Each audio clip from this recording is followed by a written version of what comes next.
Hauka, hola, hello. My name is Jason Montgomery. I am a visual artist, writer, and a community arts and engagement person, originally from El Centro, California.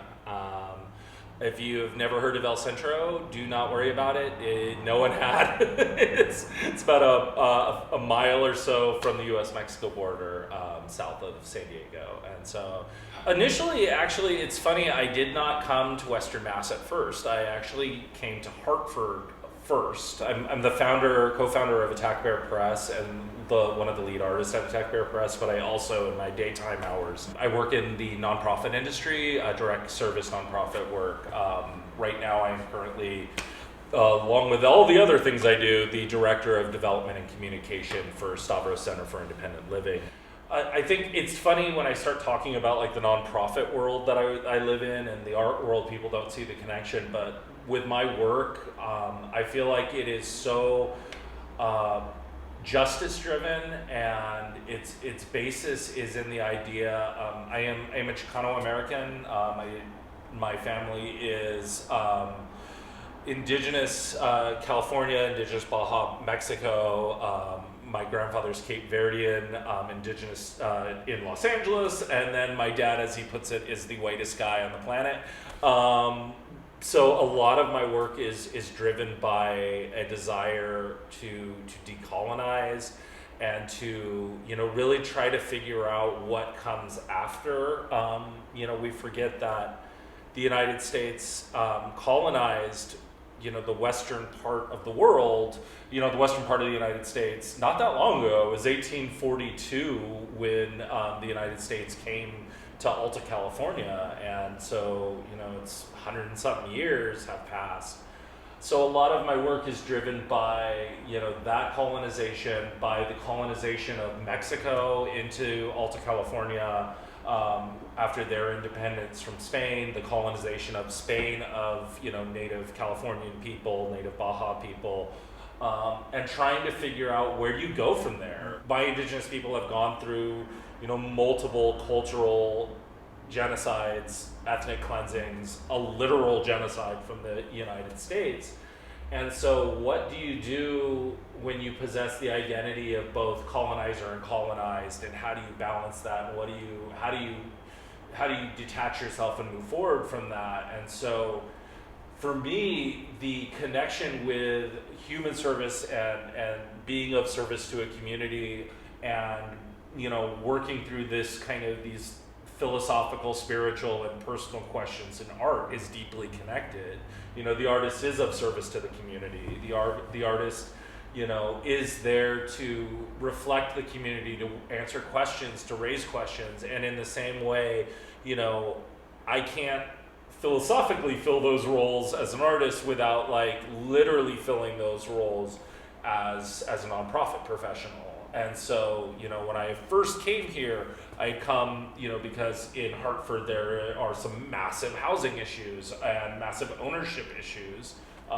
And so initially I had started there and kind of got drawn to the Western Mass region. This kind of place draws people in that I think it needs, because I look at a community kind of as a living organism. And so I initially started coming to this area. I met my partner at Attack Bear Press, Alexandra Woolner, and really kind of realized that there's such an interesting dynamic here around art, around how we think about it, around what it says, what it does.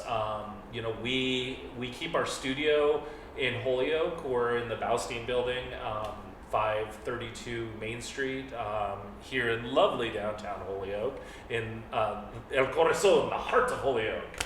And for us, and for me in particularly, this strange dynamic between what Holyoke is and how it seems to be segregated from the rest of the valley, and how there are these boundaries that exist and these borders that exist. I was born at the border between in this trans-border space, the border between the U.S. and Mexico, and so to exist and to be doing art here and to have that is interesting, and it's inspiring, and it's frustrating, and like it's all of these things I feel like I need as an artist to do work. I work primarily in a 3-stage process no matter what I'm working on and working with.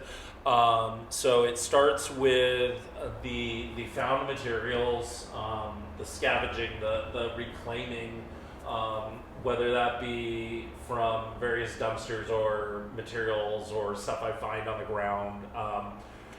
Then I take that and I start really delving into a backlog of magazine periodicals. I like archive stuff, anything that I can basically find. I try to limit my materials to really 1842 to 1978.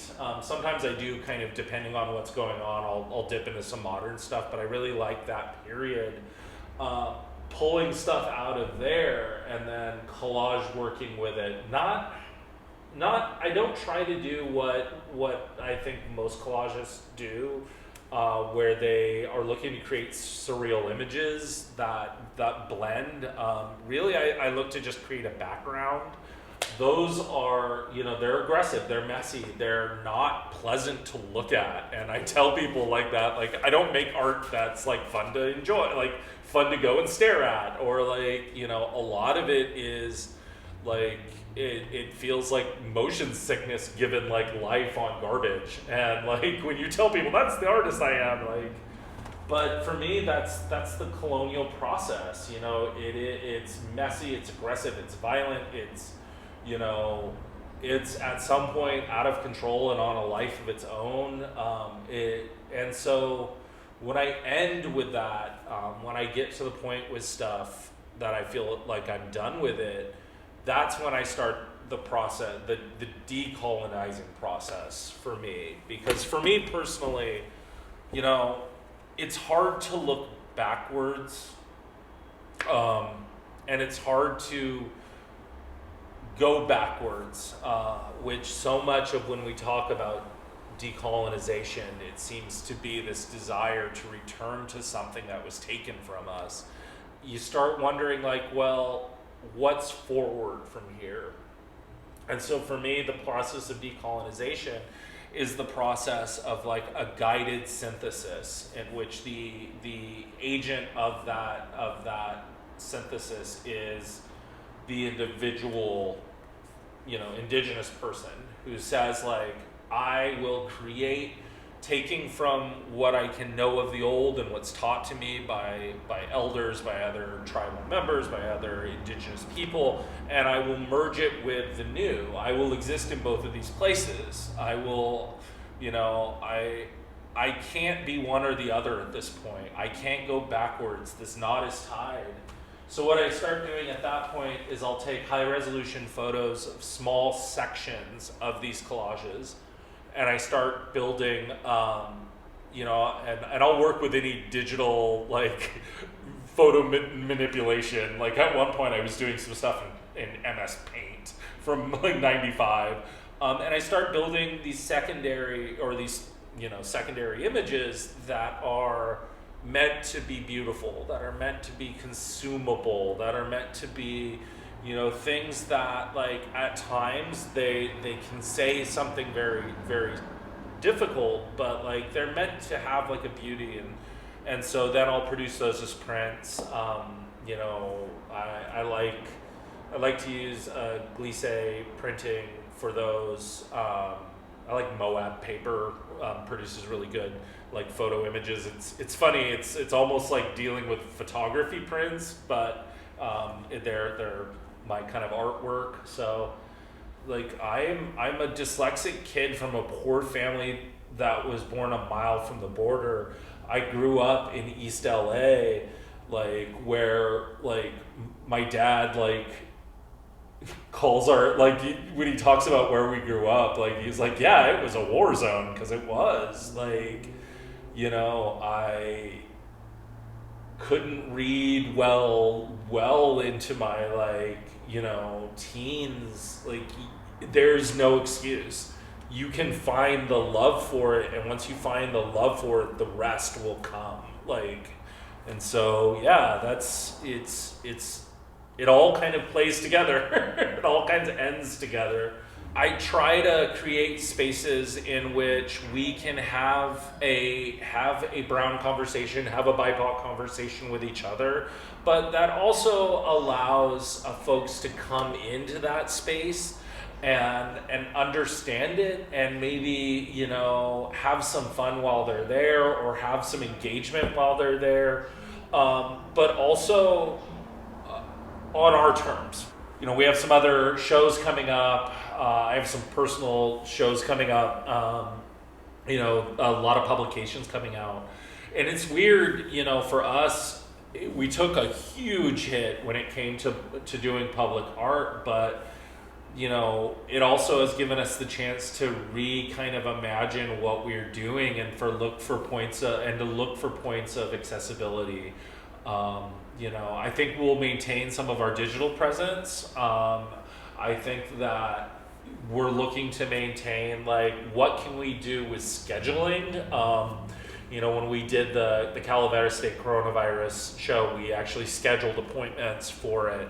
And then, you know, there was something to that process too, of really guiding people through the exhibit. There's something about, like, that ability to kind of guide and walk and explain that I find, you know, wonderful about art. Like, too much about, like, contemporary art is about, like, sterilization and, like, you know, it being impersonal.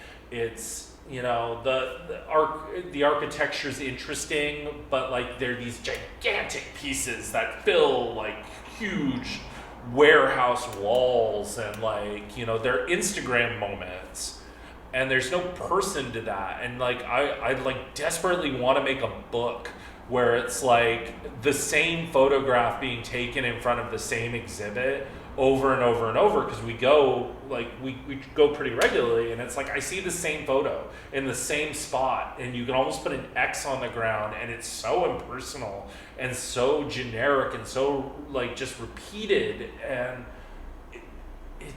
there's something lost in that. We've lost the willingness to talk to each other in favor of presenting to each other, and, like, there's something about that ability to walk with people and to talk with people as an artist, and to guide them through your art, and to guide them into, like, this very personal thing you've made, that, like, I find beautiful. Like, I find really, truly beautiful.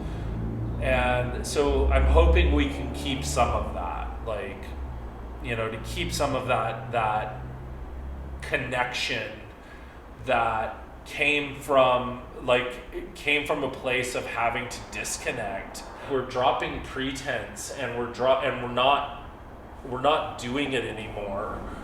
And, like, because we became a very pretentious society, and we became a society so concerned with its rules of, like, interaction, that we forgot interaction.